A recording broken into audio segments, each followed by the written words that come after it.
Hurricane Harvey, which has now been upgraded to a Category 4 storm, about 130 miles an hour. You can see the winds whipping it through Corpus Christi, Texas. We're keeping a close eye on it. We'll bring you all the latest news on that as it comes into Fox. In the meantime, also breaking just moments ago, confirmation from U.S. officials that North Korea has launched multiple short-range missiles into the East Sea.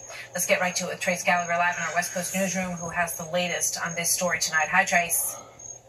Hi, Martha. The number we're hearing is 3, and U.S. officials say one of the missiles failed during the launch process and the other 2 failed in flight, though they are not saying how far they went. But South Korean media says a missile launched from one of North Korea's eastern provinces, which is on the opposite side of the Korean peninsula from Seoul, appears to have been a ballistic missile that flew about 150 miles and then landed in the ocean between Japan and the Korean peninsula. The firing comes one day after North Korea's state-run media released pictures of Kim Jong-un inspecting a missile site that appears to show North Korea's missile program has made unexpected advances. The photos include a previously unseen missile that experts say might be the key words there, the next generation of missiles the North has already fired.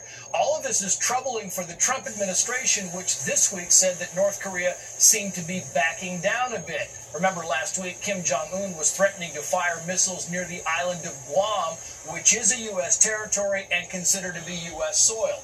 In July, North Korea conducted its first successful test of an intercontinental ballistic missile that could reach the shores of Alaska, and experts say they may also have the technology to arm the missiles with a small nuclear warhead. We should note that while the North has fired yet another missile, the USS John McCain is in port, out of commission in Singapore after being hit by an oil tanker. The McCain is equipped with an Aegis missile defense system, an effective counterweapon to North Korean missiles. And remember, South Korea and the U.S. military are conducting joint military exercises as we speak in the Korean Peninsula. Oh, great points. Tense times.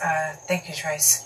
So this North Korea news comes as another regime is acting out. An investigation is underway into sudden, mysterious injuries and illnesses that are striking at least 16 Americans who are serving diplomatically in Cuba.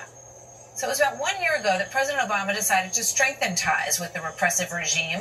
Now there are suspicions that the brutal dictatorship is actively targeting American diplomats in their homes, which, by the way, Cuba insists they live in. Recently, all this happened with relation to the U.S. Embassy. So here now to talk about it, Jose Cardenas is former official in the Bush administration State Department.